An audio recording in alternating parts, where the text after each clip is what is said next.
Hi, good morning. My name is Jeff Murray. I'm from AV Pro Global Holdings. We have two companies, Meridio and AV Pro Connect. This is being presented this morning on behalf of the Catalyst Group and AllNet Distributing, a member of the Catalyst Group. We're going to be talking today about the Fox and Hound HDMI analyzing kit. I kind of like to start this out with, since the last couple of years, HDMI has become interesting to our integrators and dealers in the field. There's been a lot of significant changes that have happened recently. So that leads me to this opening on why every integrator needs this test kit in their toolbox. One is to troubleshoot HDMI distributed systems. HDMI distributed systems today are kind of a hodgepodge of three different formats. HD, of course, a lot of things are still 1080p, and then UHD that can fit through the HD-based pipeline, and then UHD with high dynamic range and wide color gamut that is requiring expanded bandwidth just to pass the signal through a distribution system. So that's number one. Number two is managing EDID. EDID is causing about 80% of the problems with HDMI. So we need some kind of a tool that we can troubleshoot EDID issues with. We need to be able to validate HDCP. HDCP is CopyGuard, mandated by Warner, Sony Brothers to protect UHD content. We need to be able to provide a reference 18 gigabit per second source device to plug into these systems to make sure they can pass full bandwidth. We didn't even think about 18 gigabits 3 or 4 years ago because 1080p is down between 3 and 5 gigabits. We want to avoid additional truck rolls. That's a major issue with integrators, and sometimes they don't even realize how much they're spending by rolling trucks to replace non-defective products and to go out and pluck and chuck. And then, of course, peace of mind.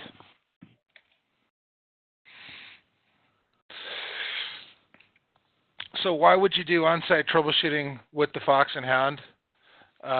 Pinpoint the component that's defective versus the alternative, which is what I call pluck and chuck. I've been doing repair and troubleshooting in electronics for probably 35, 40 years now, 20 of it with Uncle Sam. And I know that what happens to technicians when they don't have the right tools is they tend to just start plucking and chucking, pulling HDMI cables, pulling extenders, pulling switchers, set-top boxes, etc. This is time-consuming and it costs money. Another thing you can do is identify overall system shortcomings, pre-final termination and wiring, and finishing out the system. You can test the whole system with the Fox and Hound to make sure that everything is up to full compliance. You can verify the compatibility of each and every system component, and you can verify the copy protection is compliant throughout the system. So as you can see in this little diagram down here at the bottom left, the box in the middle identifies anything that's in between the HDMI source and the HDMI display.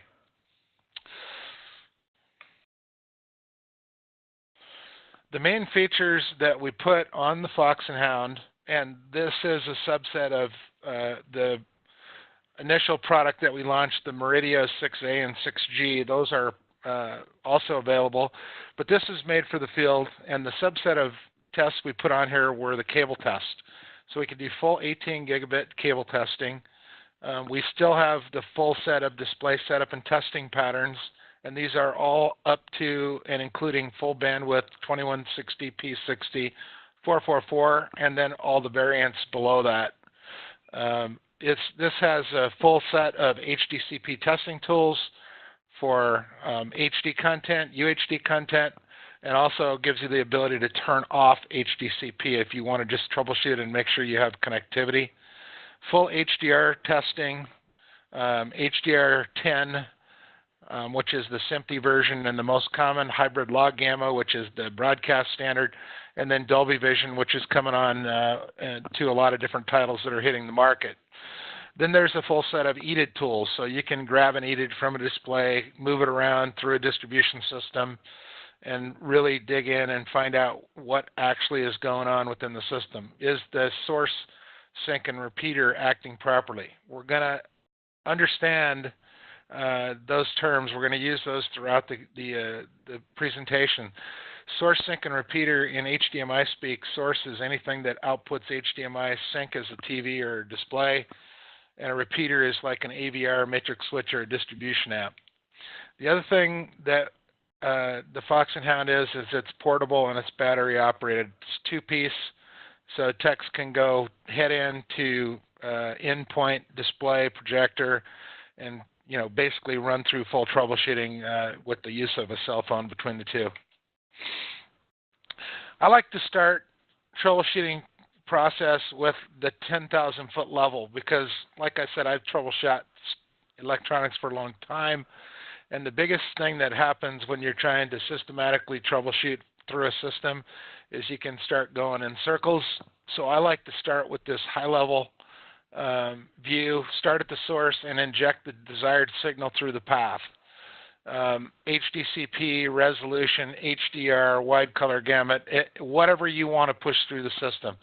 Start at the head end or the source and inject that in through with the generator.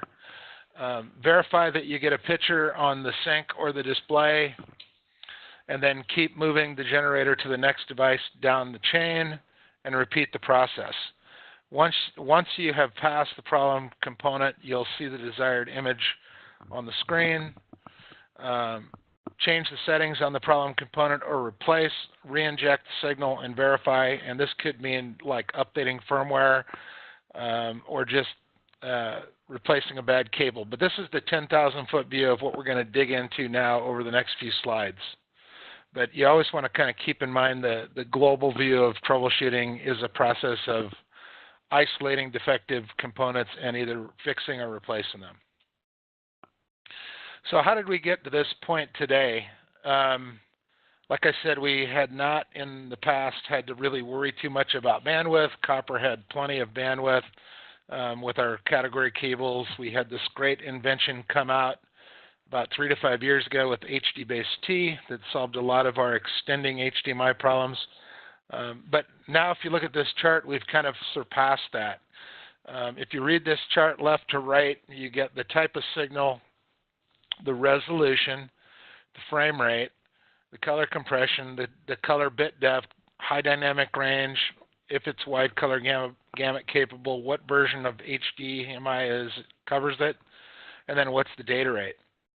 And if you kind of read across that chart, you see there's 4K that's under 10.2 and there's 4K that's over 10.2. And that's an important threshold. We call it the line of innovation. And so if you look below the line of innovation, those are your higher bit depth, wider color gamut, high dynamic range formats. And if you look, there's really only one below the line, and it really isn't available in most televisions. It's the format of the actual native of the disc, but not an actual output format. Most of your new, like Oppo, Apple TV, 4K, Roku Deluxe, those are all outputting 12-bit 422, and you see that exceeds 10.4 gigabits in the data rate channel. That's where installers are starting to have problems today with, short HDMI cables that work and long ones that don't, extenders that don't work, extenders that don't pass HDR and wide color gamut, etc. So we need a tool to be able to verify things back against this chart. And by the way, we just shipped a box of these to all of the Catalyst distribution groups. I think part of them went yesterday, part of them are going today. So you will have these available. All right, so troubleshooting, let's get into the kind of the nitty-gritty. The first thing is what I call the simplest and most overlooked thing. That's the cable test. Cable testing, and I was just talking to Rick. He went to one of our webinars last week, and he said he pulled an HDMI cable out of his bag that he's had laying around for a while, hooked it up to the Fox and Hound, and found out that it was pretty flaky. and really didn't lock on the full 18 gig signal. This is a perfect example of what's happening throughout the industry and what's causing even more frustration and pluck and chuck and returning, parts to vendors. But this cable test is really pretty straightforward. You plug a cable that you want to test in between the generator and the analyzer via HDMI port. Send any signal through, meaning, just a SMPTE color bars, for instance, just to make sure you have a path and you don't have a complete open. And then press the cable test button and just wait. As the readings go through, it will start controlling the generator. So the analyzer takes control of the generator. You can kind of watch it. It'll start going through different resolutions, timings, frame rates, but it's actually checking for 5 volts. It's checking full 18 gig signal down to about 4 gig. Will give you pass, air, or no signal. It tests the DDC channel. DDC channel carries EDID information, so it's important that is okay and active. And then it checks for hot plug detect, which is basically when you pull a HDMI cable out of the socket and plug it back in, you get a hot plug event, and that's exactly one of the tests that we test for. So you can test full integrity of your cable way beyond just polarity test. The next thing we want to test is timing and scaling issues. Obviously, if we can rack up a system before it gets deployed, it's better. It's always better if you can test every component in the shop before you go out on site and you install it, and then all of a sudden there's no picture on one zone or audio dropouts on a particular zone. So best thing to do is check for max bandwidth, timing, scaling in the shop, and then once it's all tested and proven to work, then take it out and install it. But either way, you can test and solve problems with the Fox and Hound. So the first thing we do is we select or we replace the source, like the Oppo player or the Apple TV 4K, with the generator. We select the resolution, color, sampling, and bit depth that matches the maximum capability of the source. So, and you'll see this as a tip later on, you can just press and hold press and hold 4K on the generator, and it'll automatically, after 5 seconds, put it into an 18 gig or 17.92 gig mode. So it'll give you the maximum output of the generator. But you can plug in directly, 4K 24, 4K 30, 4K 60, and then color subsampling, 444, 422, 420, and then 8, 10, and 12-bit, just right on the front panel there through the 4K and the color buttons. All right, so then you substitute the analyzer for the TV, and you press info to validate that the proper system is passing through. You should see the test pattern that you sent. You should also see or video, like if you were plugged into an active system that had a player on it, you would actually see the video. And then once you hit info, you're going to get detail on the signal. You're going to get the timing, the color space, the video type, HDCP flavor, color depth, bandwidth, HDR metadata if it's present, and then you're going to get the audio breakout, what it's sending. Is it stereo? Is it multi-channel? You'll actually get that signal info on the analyzer. If there's a difference, literally you just troubleshoot backwards. You're looking to find out which component in the system changed things. Which component in the system had EDID management or scaling or forced EDID. Once you have the info and you see what's happening, you see it's very easy to now backtrack through the system and identify, what the AVR is doing, what the matrix switch is doing, and this in conjunction with the EDID read function you can tell kind of exactly what's going on inside the system. So here's the basic setup: generator to analyzer, and then the video screen and the information screen. And if you have this information, like I said, you can troubleshoot any HDMI distribution system that exists on the market today. Even to give you an example, we have a lot of even our competitors in AV Pro Connect that actually buy a lot of these generators just for testing their products. A lot of cable manufacturers buy these, you know, for end testing of their lines in Shenzhen and other parts of Asia. So it's a very popular unit. Next step would be troubleshooting HDCP issues. HDCP, that what you guys have already probably figured out or have heard, it is causing some issues in multi-zone dwellings because every component in the system has to be compliant. And it's really easy to test with the generator and the analyzer. The generator generates an HDCP 2.2 signal or 1.4, or can generate a signal without HDCP.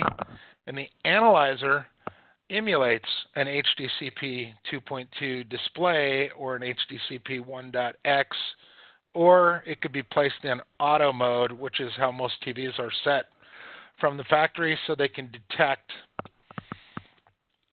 what the content and digital content protection requirement is for the signal. Another quick tip on this page, we can press and hold A and B, or A or B on the generator to store two formats that you want. I like to store full 4K with high dynamic range and HDCP 2.2 on A. I press and hold it for 2 seconds, and then a 1080p signal on B.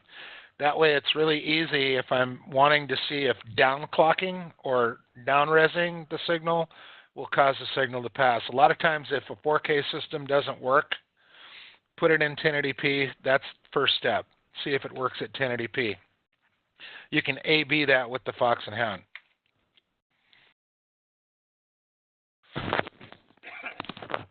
If you see the test pattern and the HDCP light lit, you know that HDCP is functioning properly between the two devices.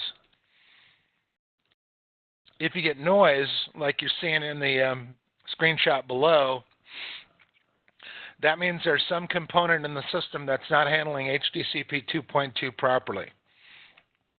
So with the combination of the generator and analyzer, again, you backtrack through the system until you find the exact component.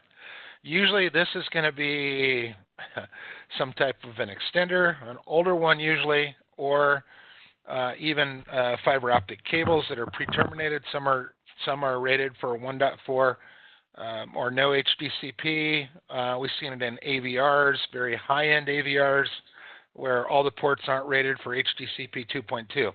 So again, it gives you a tool to test and verify exactly where the problem is occurring with HDCP 2.2. The next thing we talk about is troubleshooting the source devices. So with the analyzer version of the Fox and Hound or the piece, we can literally plug into anything that outputs HDMI, computer, in this case a UHD player. It seems simple, but if you kind of stack that up to all the different sources that keep hitting the market and all the firmware that keeps hitting the market, it is nice to have the answer to what is actually coming out of the player or the computer versus trying to hunt that down inside the computer menu somewhere and seeing what they're saying they're outputting. The analyzer gives you the video content, and the analyzer gives you the information on the signal.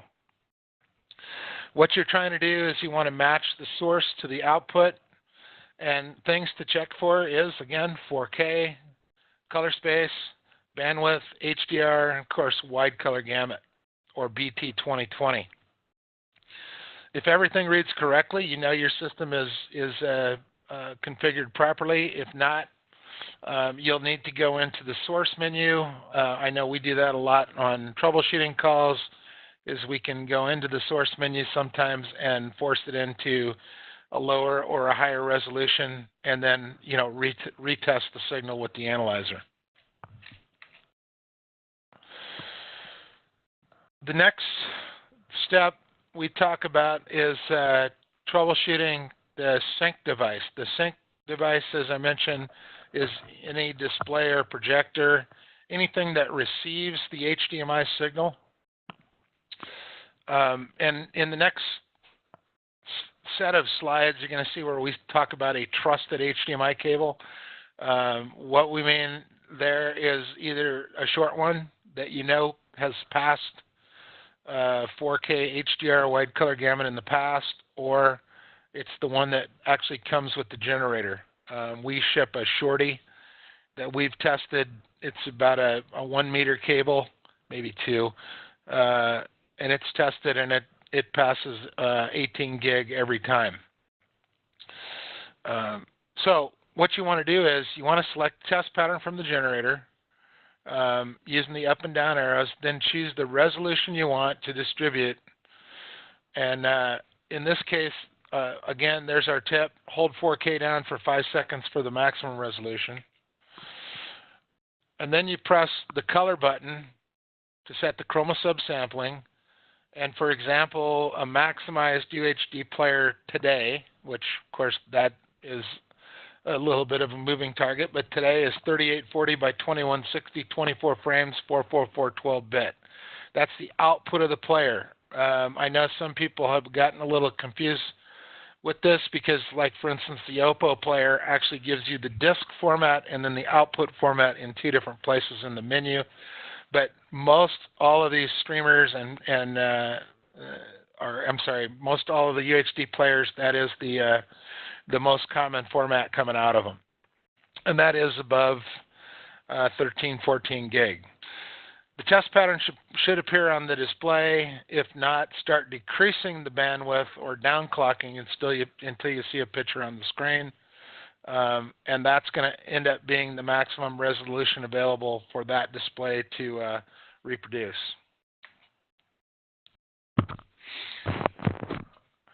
The next step is troubleshooting repeaters.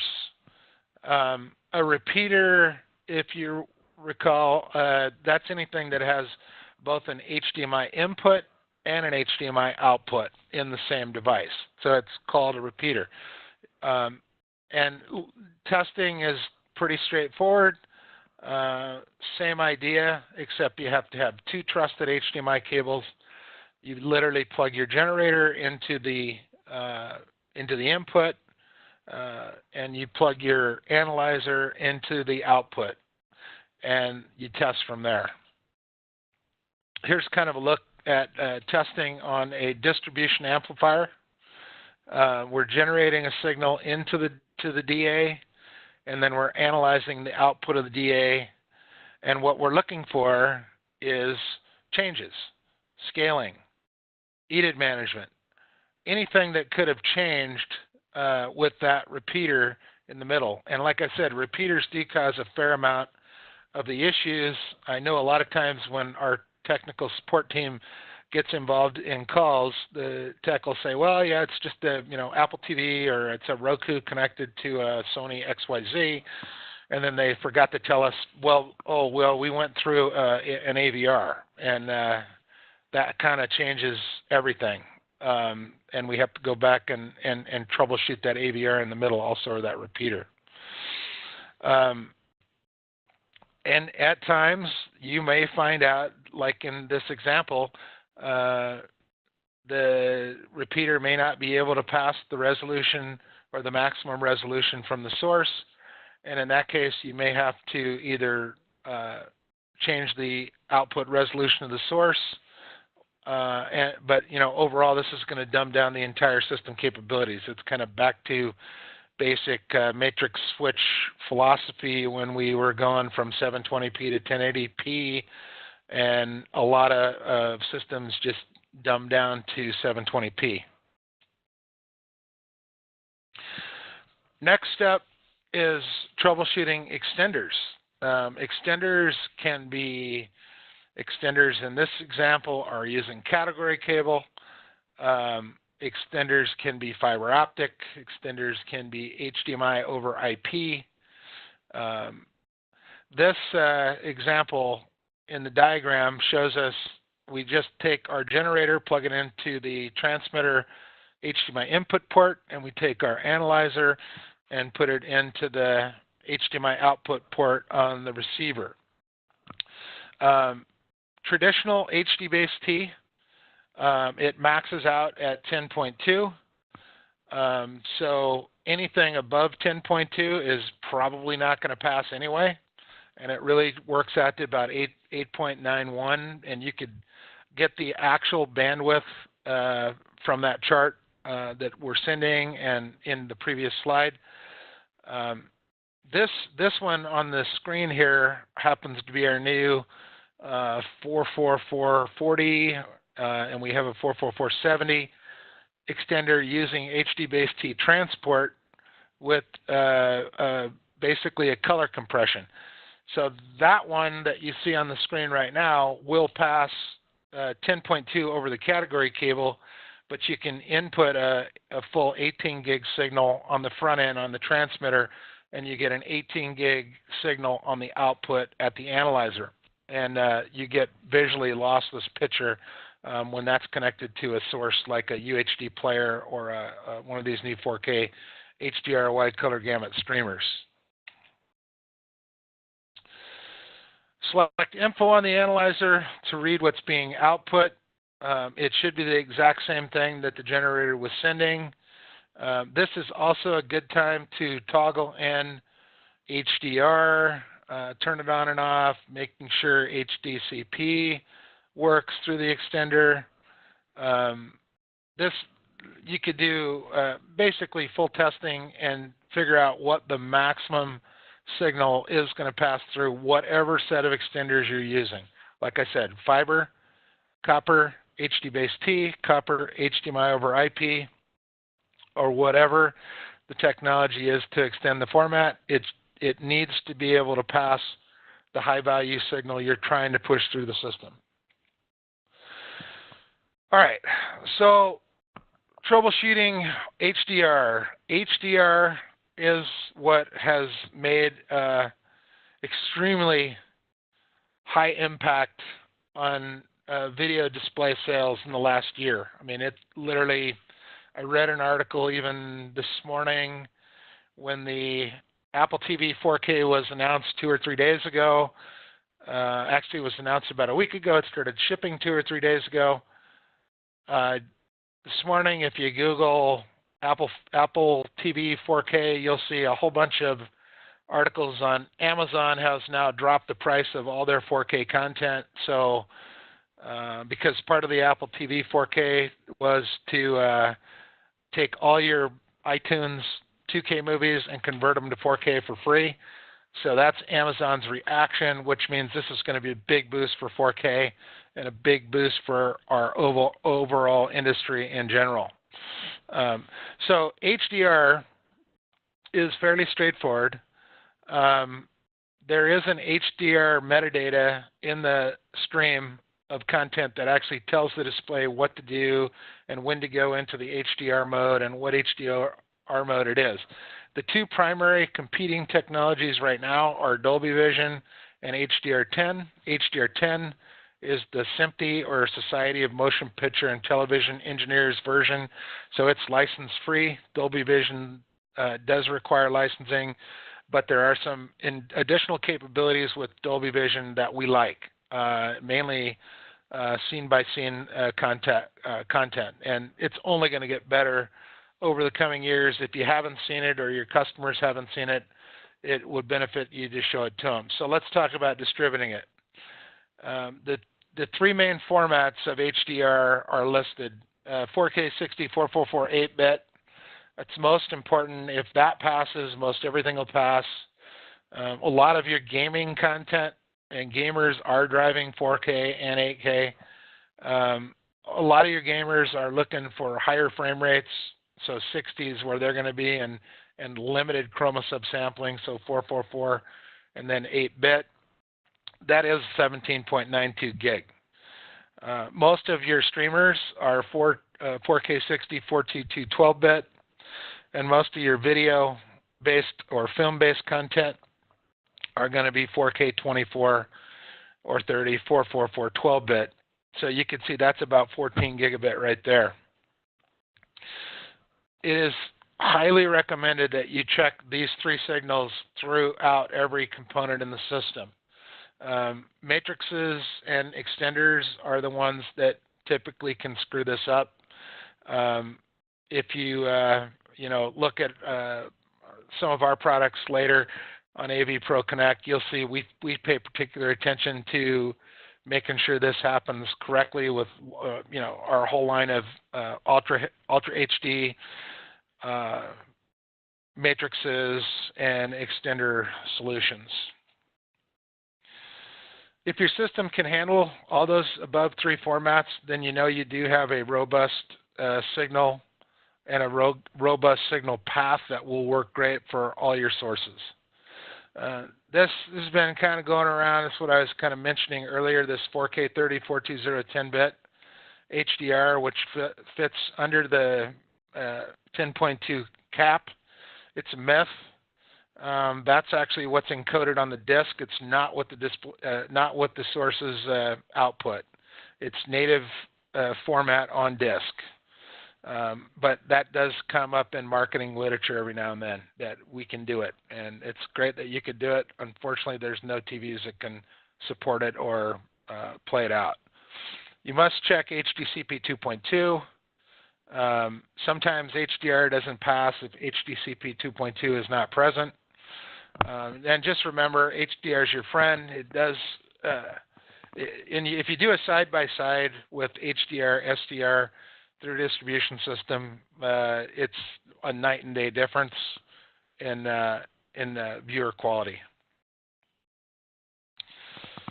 The thing I talked about earlier was 80% of the problems being EDID related if everything else checks out, i.e. connectivity, everything is terminated properly, all the cables are good, everything can pass the 2.2 and so on. So a lot of devices, like I know all of our matrices, all of our new 444 extenders, we have robust EDID management, 35 to 45 canned EDIDs with different audio codecs, different HDR versions, and different bit depths, resolutions, timings, the whole deal. Plus, like with the Fox and Hound, you have the ability to read the EDID at any point in the system, so you can actually see what EDID the system is reacting to. But first, what is this EDID? We haven't really had to deal with it for a while because we kind of have not really pressed the systems. But EDID is a communication where the display sends an EDID to the source. To kind of simplify and verbalize this, this is a kind of a good example of what goes on. Hello, I am an LG XYZ TV, and I would prefer that you send me 1080p, but I can handle 4K. Even though I can do 4K, I cannot do HDR. Additionally, I am not good with PC formats. I was not designed for them. Then the source device says, hello, I understand, we are on the same team, I promise not to send you something you cannot handle. The problem is that doesn't always happen, and this typically doesn't cause a problem with consumers because they're usually connected between a short cable connects their source to their display. We're in a multi-zone distribution system using matrix switches, extenders, splitters, distribution amplifiers, all kinds of different repeaters. And what ends up happening is something's not in the bypass mode or something is not in the right forced EDID mode, and then we don't get a picture, or we don't get audio, or we get a downclocked resolution. What happens when there's multiple repeaters or a repeater in the system, you get what's called a mixed EDID. So what's the best EDID or the most common EDID that should work between the two devices, and I'll try to figure that out on my own. Unfortunately, that doesn't always work. I know you guys have used EDID minders before. A lot of manufacturers supply these. The EDID minder lets you force EDID into the system in the proper place that you want it in the distribution system. The generator and the analyzer, the generator lets you force an EDID into the system, and the analyzer lets you read and store any EDID in the system. You can actually store EDIDs in the analyzer by just pressing and holding the A or the B button, and this stores the current EDID that's being utilized, and then you can make sure that's the one that should be passed throughout the system. And if you've got any EDID minders in the system, or if you're using our matrices from AV Pro Connect or our 444 extenders and our 18 gig distribution amps, those all have full EDID in them. And so you can literally sit there and watch that, either put it in bypass or put it in forced EDID and see what's actually ending up at the display, and then correcting it to match. And again, this fixes about 80% of the problems with EDID, 80, probably 90% of the problems with EDID by just being able to manipulate an EDID in the system, push an EDID to the right place in the system. As a very last resort, what can happen is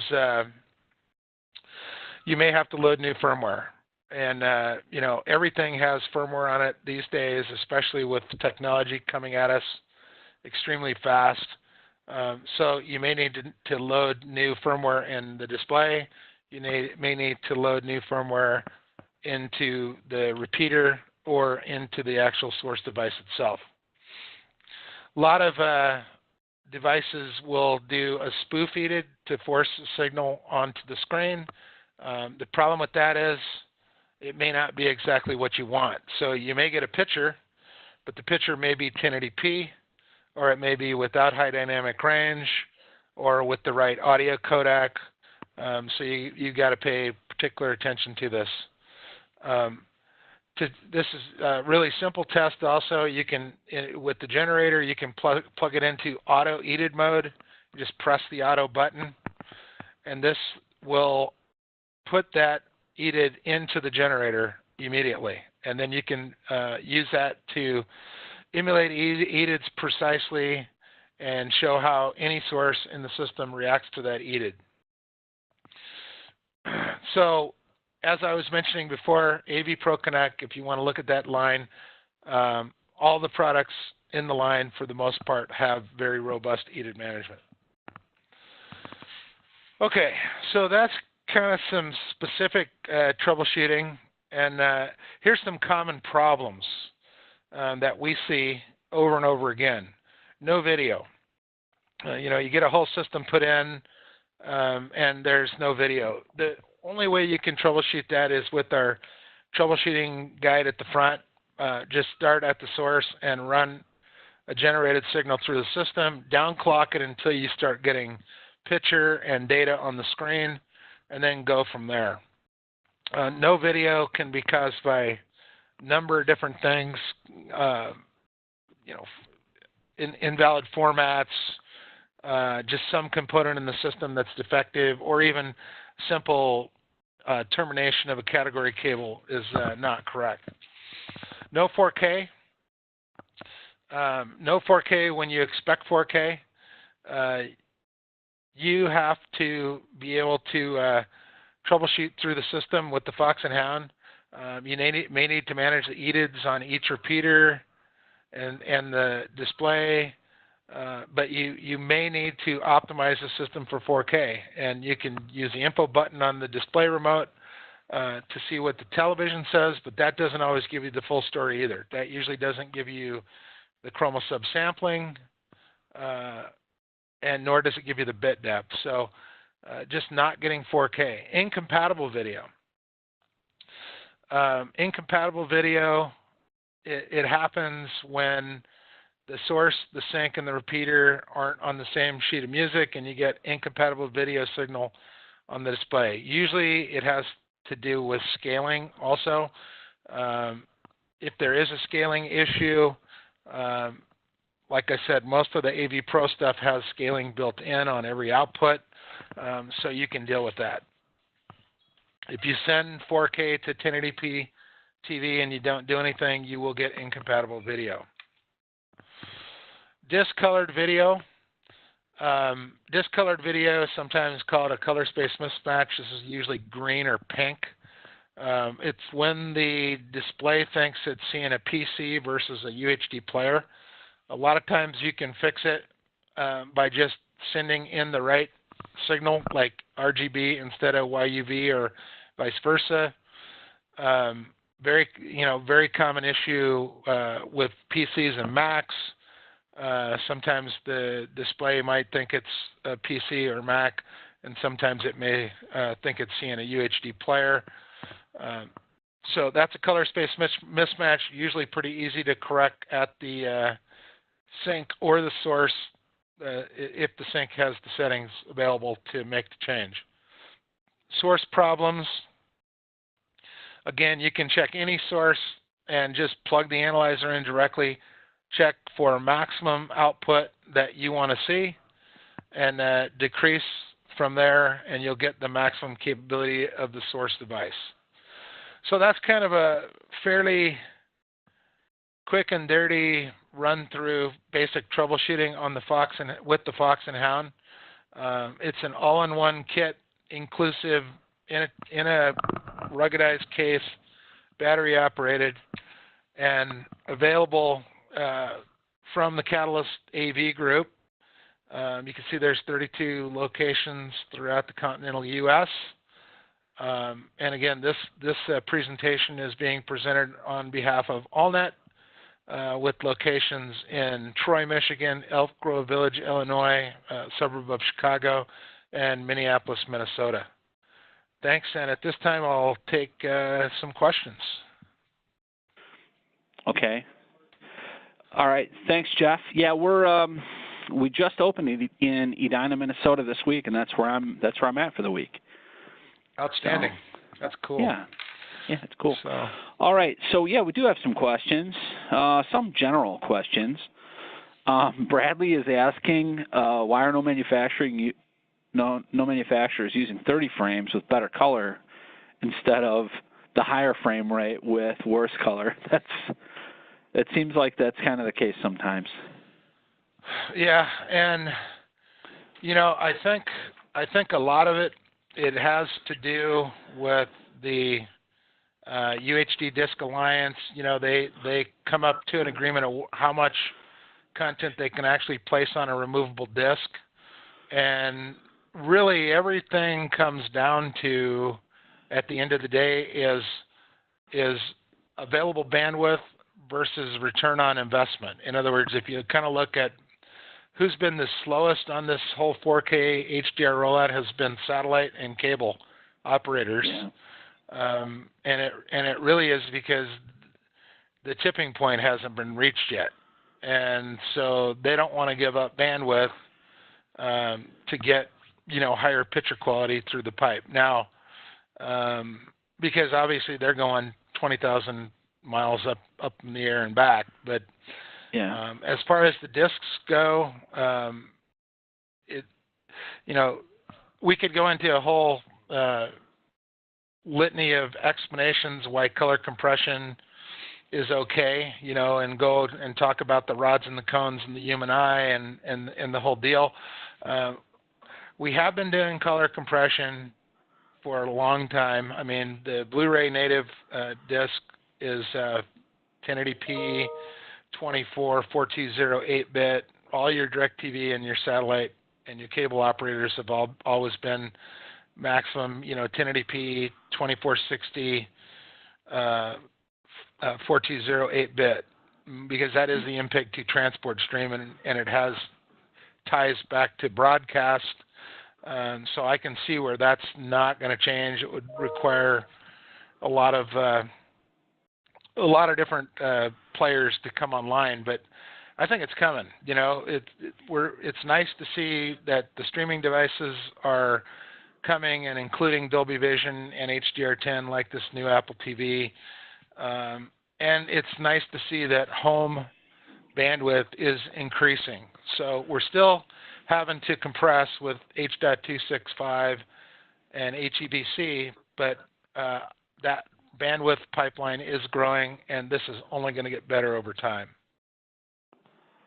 Okay. I agree with you, and I agree with your earlier comment during the presentation about how the Apple TV 4K is one of those, it's the rising tide that's going to lift all the ships. I think that, now that, did you say that Apple is going to allow customers who have iTunes library purchases in 1080 to update them to the 4K versions for no charge or for a nominal charge? Yes. Yep. That's awesome. That's awesome. Yeah. It's crazy. Okay. And that's what I was saying about Amazon. I was Googling it today because I actually I pre-ordered 2 of those for our lab, and they're not supposedly going to ship until now October 10th as things go. I checked every retailer in Sioux Falls. Nobody's got one in stock, so we can't get our hands on it. But today, in just a general Google, every article on the Apple 4K was about Amazon lowering the price of 4K content to as low as $5 a disc. So, wow. Yeah, that's pretty significant in my mind. Definitely. That's been a barrier to entry, because it's not a barrier to the extreme high end, but still $30-40 a disc is a lot to some people to update their whole library. Yeah, and there's I don't want to speak to it since we're on the recording, but there's a promo right now on one of the disc players from one of the major manufacturers where if you buy a TV, you get a disc player included. So, anyway, it makes sense. The biggest problem that happens in retail is customer goes into the store and what they're seeing is canned content from the manufacturer off of a stick, which is basically not the way that's going to look in the home unless the integrator really has his stuff together and knows, what kind of infrastructure to put in and then what kind of source to put in to kind of match that or at least get close to that canned content that the manufacturers put out to make their TVs look good. Yeah, well, we had that at the beginning of HD as well. I remember Unity Motion satellite dishes in all of the major retailers so that we could see, we could show content. Back then the content was either 1080i or 720p, and then the customer was like, well, what can I see at home? We're like, well, here's a DVD, here's some 480 content, this is what it's going to look like today. Yeah. And when we hook up your RCA box, DTC 100 or whatever, you might get 4 channels of occasional content at home. But I think that the adoption rate of 4K has been significantly better than it was with HD in the early, in the mid-90s when we were trying to push those TVs out. So anyway, the next gamers question are really pushing it too, which I think is another gamers. I think it's too big of a market now to pass up. And one of my guys in Vegas was telling me now they have $50,000 a week contests for gamers that actually guys come in and they compete for a $50,000 prize every week in these different casinos. So, and I know their show has gotten huge, and they're pushing 5K, 8K, 10K. So, that's just more opportunity for us, all of us, I think, in the future. Absolutely. So, speaking of that, Bradley asked a question about PCs and laptops syncing 59994 instead of 59997. Is is that an issue for devices out there and for sync devices? That the It should refresh? not be. It Okay, should so not be. just, But I mean, that's 60 frames, right? I mean, still, and yeah. there's a little bit of wiggle room out there, but as Bradley probably knows, in commercial AV, especially the PCs are one of the biggest headaches for getting all of the the idea is everybody is talking about huddle room space now and BYOD, so bring your own device, plug it into the distribution system, and it better work. I know a lot of the components that manufacturers design and build, they may not cover every potential VESA resolution out there, or VESA being PC resolutions, and that's where you can sometimes get a hiccup. But most displays can react to the difference in frequency of that small and still reproduce a picture. Yeah. So one of our other vendors sells an adapter ring, and you can get like DisplayPort or DVI, adapters. So you can plug. So the BYOD thing is pretty simple with one wall plate.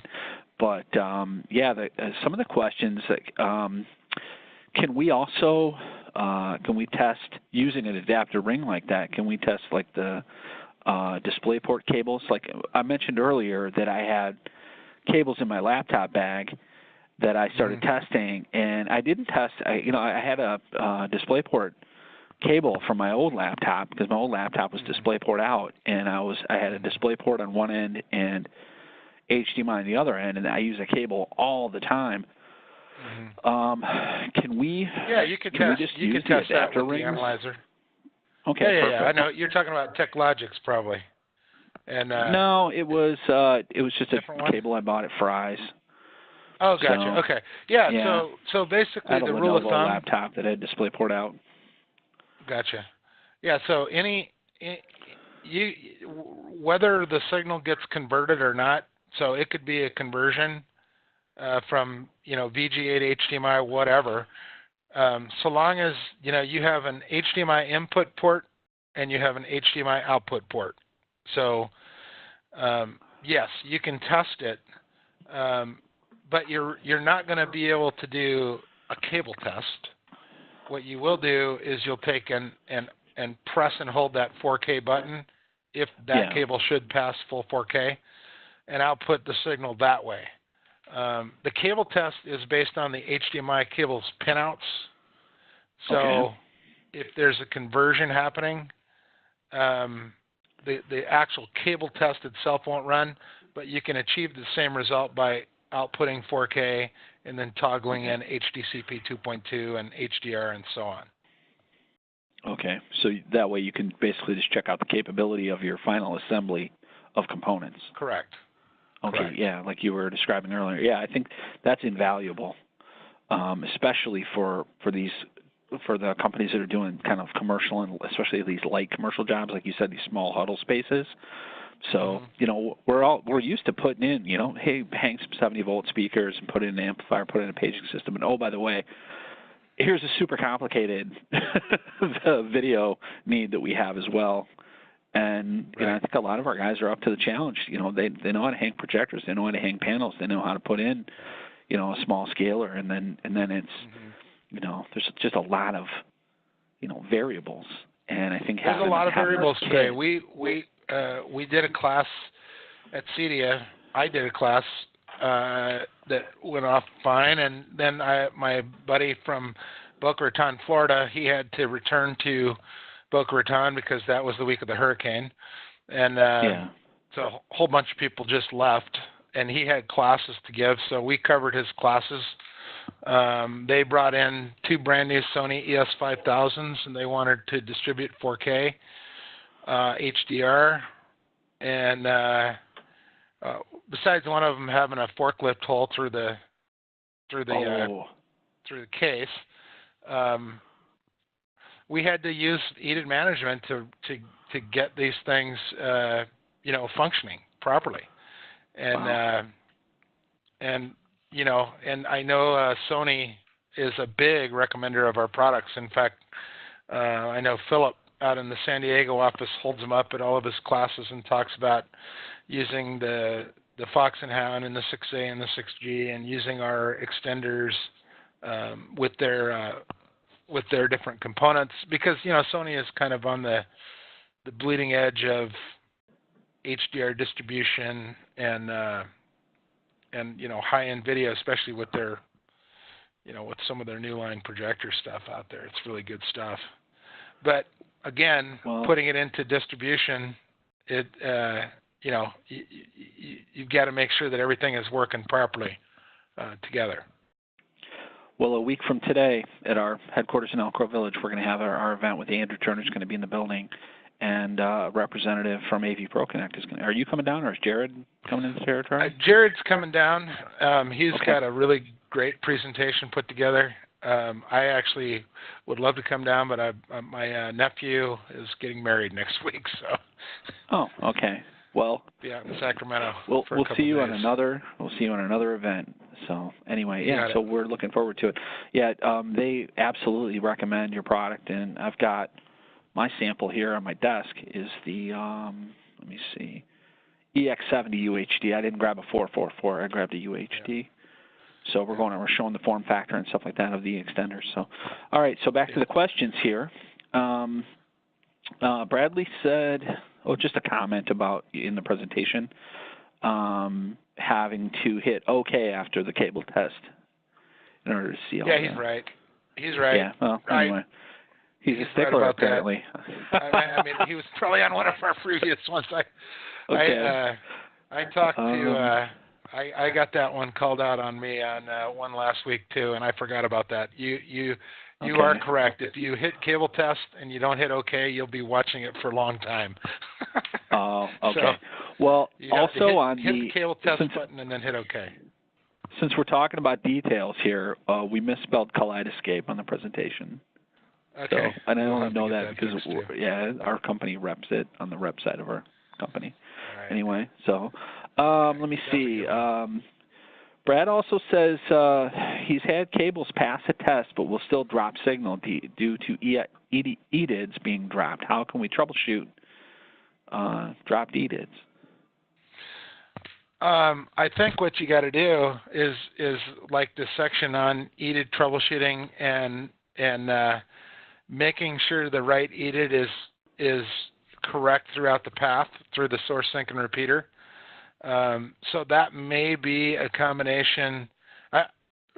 I like to draw it out in a distribution system where I have all the sync source and repeaters kind of laid out, and then I kind of have where is the EDID being injected? Because honestly, if you put in a new distribution system and you follow the manufacturer's guidelines for sequencing the power up the first time, if you sequence the power up the first time, then auto EDID should work, and you should get an EDID match between the sync and the source.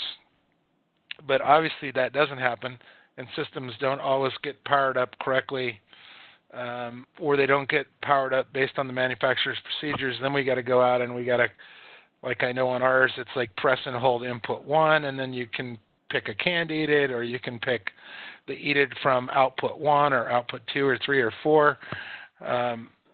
So even though you won't be able to, and it's not really necessarily a cable failure, what you have to do is you have to go through the EDID troubleshooting process. So you just have to clearly define and even read the EDID and see what EDID is active in the system, and then go from there. I know, like with ours, it's either bypass or EDID from output or canned EDID, and that should be able to resolve any issues like that where you think the system is dropping or worse yet, merging EDIDs. So, again, Bradley's asking a bunch of questions here. Let me get through some of these others, and then I'm just gonna unmute you, Bradley, in a moment. Okay. Let me see here. So, all right. So we have a CEDIA promo price, and I just want to let everyone on the call know that that's going to expire at the end of the week. So, sorry for the call to action. We're usually not like end of month type business where we only bring you at the end of the month.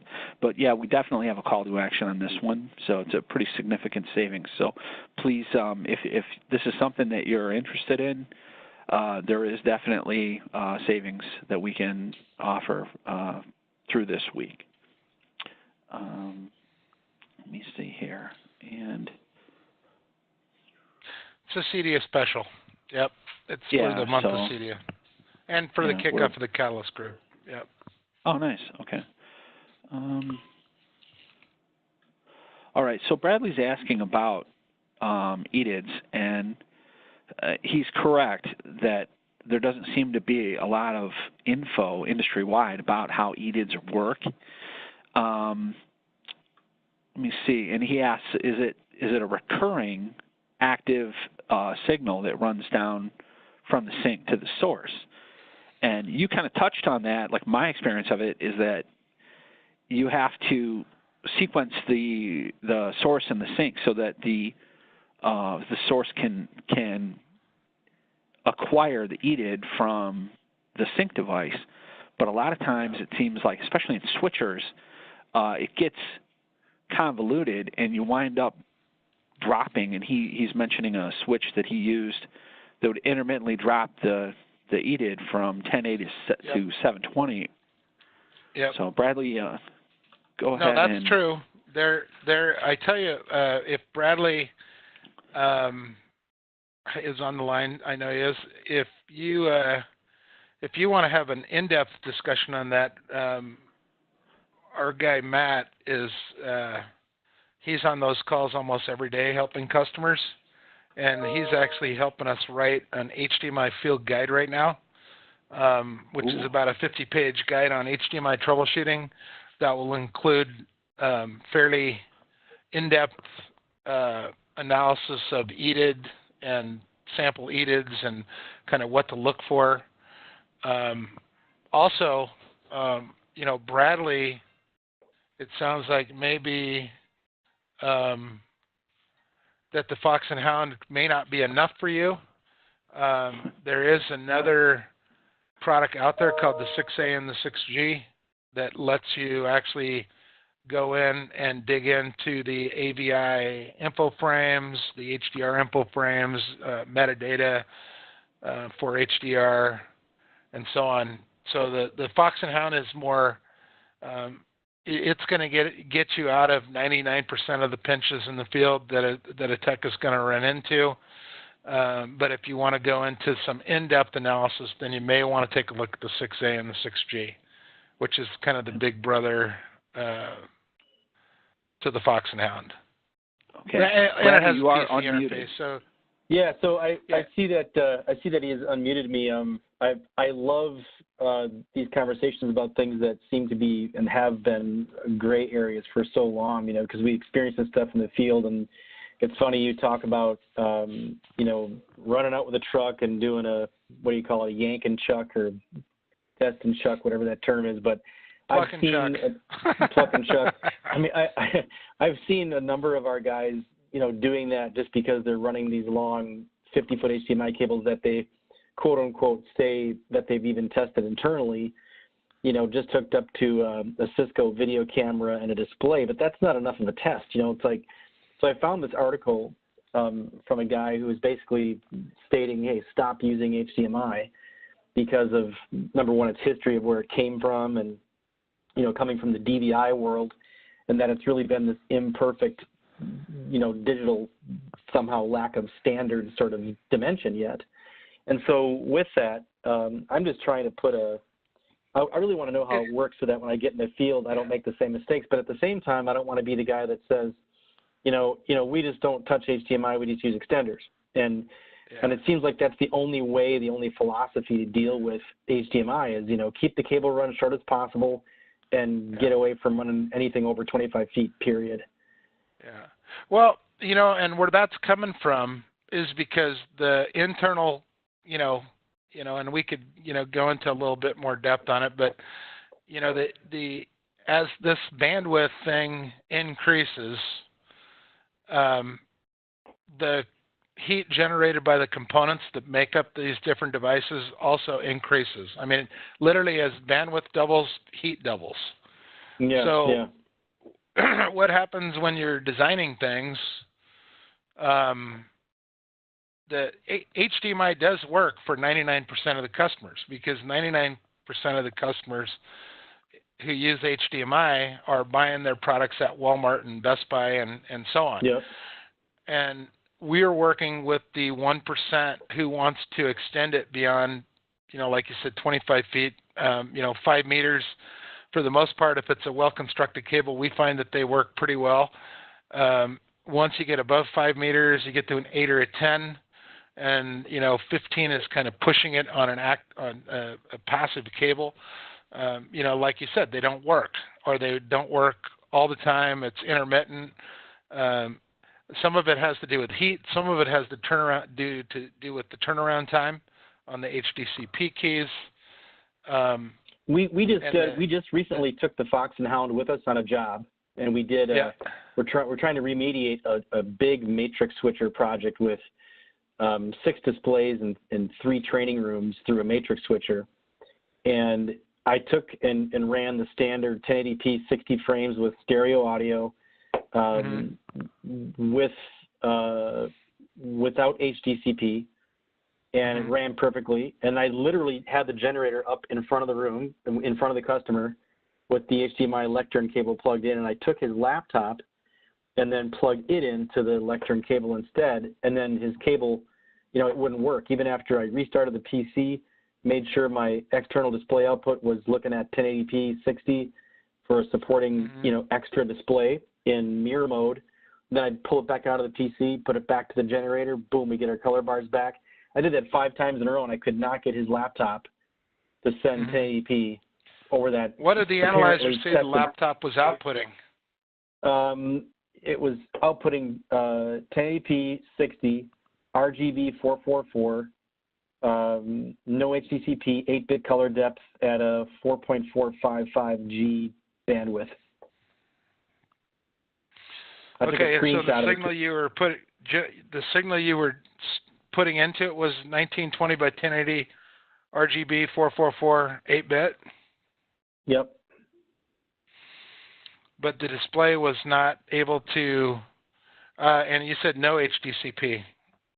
No HDCP. What was the content that you were trying to play off of the laptop? Was it just a PowerPoint, or was it just the desktop, the UHD disk? Just the desktop, like just getting the desktop to display.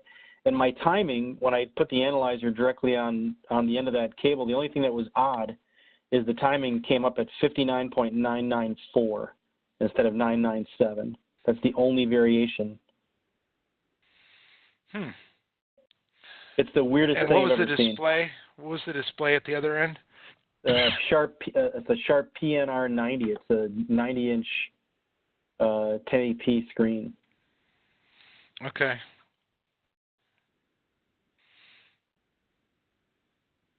Yeah, that doesn't make a whole lot of sense unless that television is that sensitive on the frequency, on the frame rate. Did you try to lock it on a lower frame rate? Not from the laptop, but it was taking everything from the generator I could throw at it 1080p and under, because it's only a 1080p system anyway. And then I did a full cable test on the entire run as well to see what kind of bandwidth I could get on the entire system, and it seems to be more than capable for 1080p at the bandwidth. Oh yeah, and when you run the generator in, you're bypassing all EDIT anyway. Yeah. So it could very well be. And what's that? That's just going through a straight HDMI cable. This is quite a system. We're talking about 90 feet of shielded Cat6 extenders, and then into a matrix switcher, the 8x8 matrix switcher, then back out to the display is another 90 feet through another set of HD-based T extenders.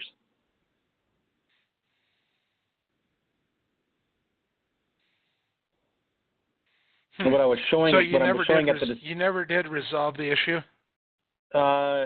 Apparently, right now, it's what I did is I went back into the matrix switcher and I just reset all the EDIDs to grab the EDID from the Sharp screens. So all the inputs think they're sending it directly to a PNR 90. Okay. And so far it seems to be okay, but then after a few weeks it might just lose it. So I've gone now back to the manufacturer of the matrix switcher saying, even though I've forced these EDIDs and the matrix switcher hasn't been restarted, what's causing the thing to not sync all of a sudden? Drop out. Yeah. Yeah. Yeah. It sounds like it's something to do with the matrix dropping the EDID. I've got a similar situation at a technical college here in Wisconsin where, again, I don't agree with running 50-foot cables, but there's a 50-foot HDMI cable there this is the auto switcher reference where the auto switcher just every intermittently couple of minutes drops from its 1080 captured Cisco EDID down to a generic 720, and then they lose sync. I get either green screen or no picture. So I'm wondering if that signal is basically saying through the EDID pulse saying all of a sudden it says 1080, 1080, 1080. Oops, I didn't get it 720, and all of a sudden we lose sync. Yeah. So I tell you another place that you can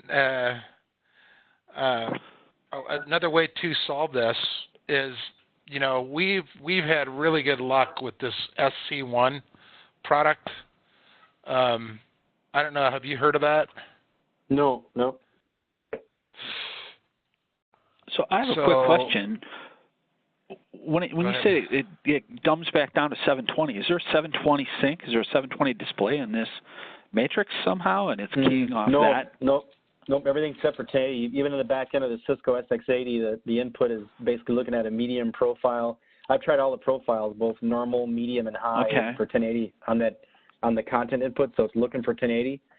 And then the Spark board is also looking at 1080, and we're taking that signal off of the third output of the SX80 because that Cisco unit will redistribute a shared content source out its third output to any other device. So that works pretty well. It's just all of a sudden it's dropping EDID. Okay. And the input of the SX80 is definitely 1080. It sounds to me like you got to take a deep dive into the EDID and find out. I think that was Bill who made that comment. But yeah, that would be my first thing. Is there's some 720p displayed or sync device in the system that's causing everything to downclock, which is real common in matrices. But I think you just have to look and see what EDID is active and is actively being used in the system and go from there. And like I said, I think those two systems you're talking about, it would be good too, is if, like, since you have the tools, maybe the next time you're on site is call us like ahead of time, and we could do. We commonly just jump on a guy's computers, and we can kind of go through their system through like a remote desktop application. I was going to ask you too then, so I'm definitely willing to do that, especially because it's quite a drive to the customer's site. Yep. The other thought was, is there a way, like with a matrix switcher, that I can capture an EDID on the analyzer or the generator and then send it to the matrix switcher? Can I capture an EDID? That's what this little device is for. So this little device I have on the screen right now, it has an EDID capture button on it also. So you could either capture an EDID from the display or the repeater, or you could use any of these like canned. Here's some here's some canned EATed settings, or you can put it in bypass mode, like so it's kind of binary setup. All zeros is bypass to EATed, and all ones is user EATed. And then in conjunction with the EATed button on the side here, you just kind of press and hold it if you're in 1111, and it'll read the EATed from the display, and then you can actually move that display EATed around and throughout the system. Okay, but the Fox and Hound doesn't store or transmit EATeds, right? Or does it? The Fox and Hound can read an EATed. We don't allow you to write an actual EATed back to a display because it could actually brick the display. Yeah, right. I'm thinking back to like a matrix switcher, though. You know where a matrix switcher stores its EATed, like because you can actually rescan EATeds and store it there. Yeah, depending on the manufacturer of the matrix, it would just be how their EATed management works. I know on ours, it's just press and hold the input, and it brings up the ability to read the EATed off of any output, or use any one of a number of canned EATeds, or to put it in a EATed bypass mode. And the analyzer does that, right? So when I plug, the generator would read the EATed. Right. It's opposite thinking, right? Yeah. You can, you could do it with the analyzer. You can store the EATed with the Fox and Hound analyzer with the AB button. So you plug it into the input of the TV, which is kind of opposite thinking. Yep. And you press and hold A, and that'll actually read the EATed from the display itself. On the generator side with the auto, that's going to read the active EATed. Oh, I see. So I could actually put the analyzer into the display and read the EATed. Yeah. Yeah. Okay, got it. Yeah.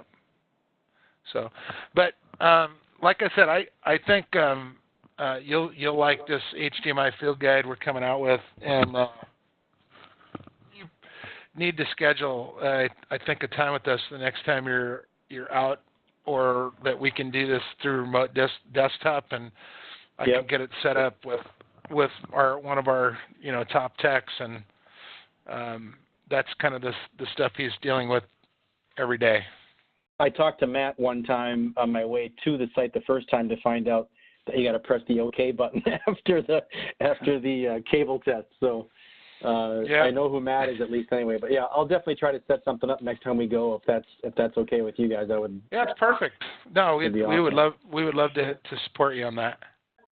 Thank you. And then Bradley, is your company a CEDIA member by chance?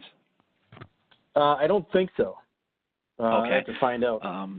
Okay, David Meyer recently came on board with CEDIA, but before he was officially a staff member of CEDIA, he was a volunteer and a contributor, and he did a 3-part series on HDCP that lasted like 5 hours. There's 5 hours of content total.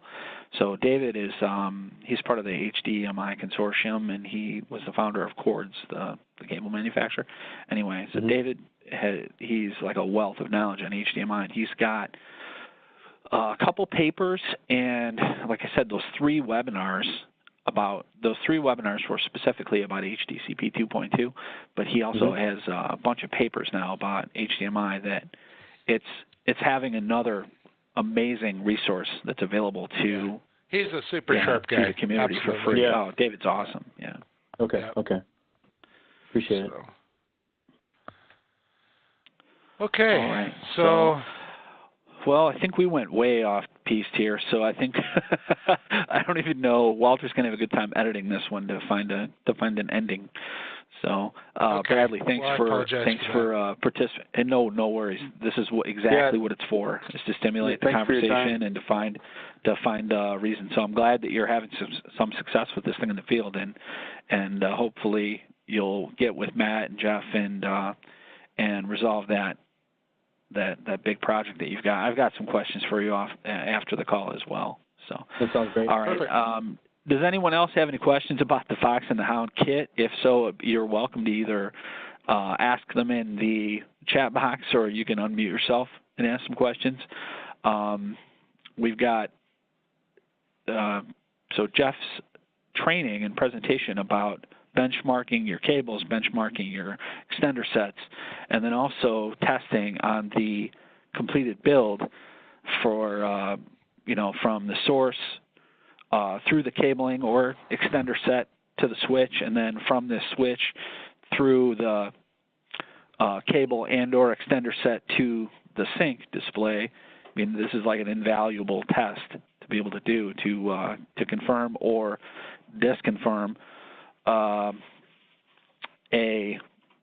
HDMI issue and be able to now. So Jeff, you can leave that system. You can leave these in there for a period of time and manipulate and play with the switch, or manipulate and play with the settings on the extender if the extender has any like external settings to try to duplicate. If a client's got a particular issue that they're trying that they're asking the dealer to come out and resolve. So we can leave these in there in place of the source, or leave the analyzer in there in place of the display and just keep tinkering and tinkering until we can figure it out. Well, the Fox and Hound, you could do that, but you don't get the logging. That's one of the things that the 6A, 6G, the Big Brother does. That system could actually be left.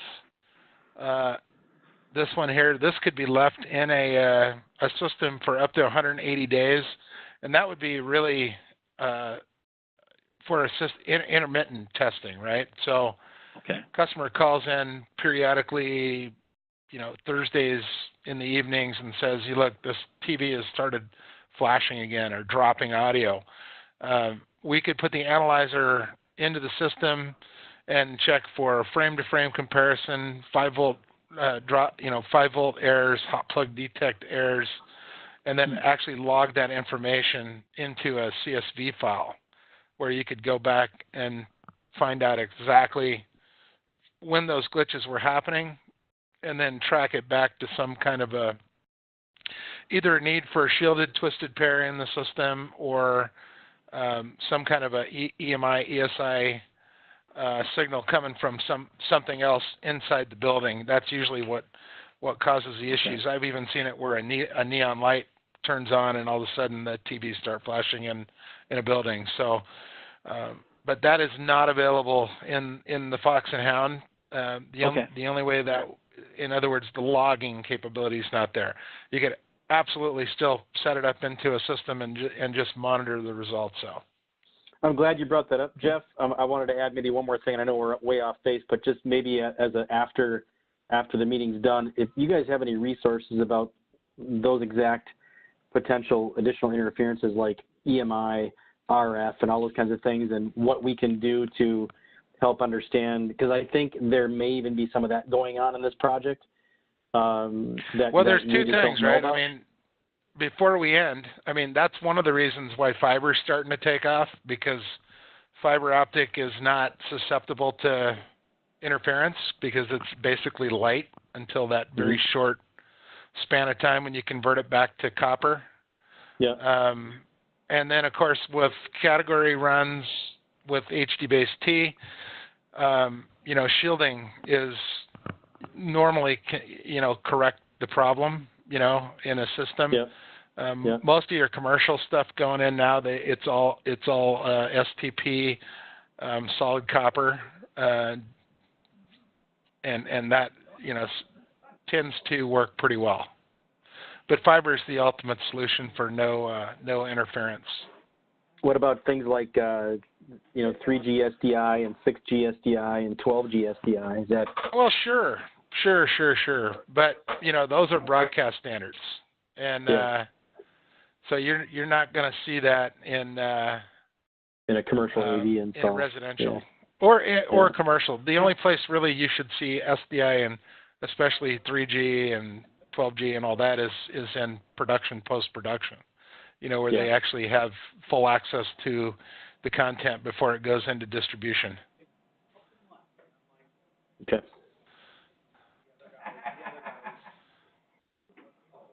Okay.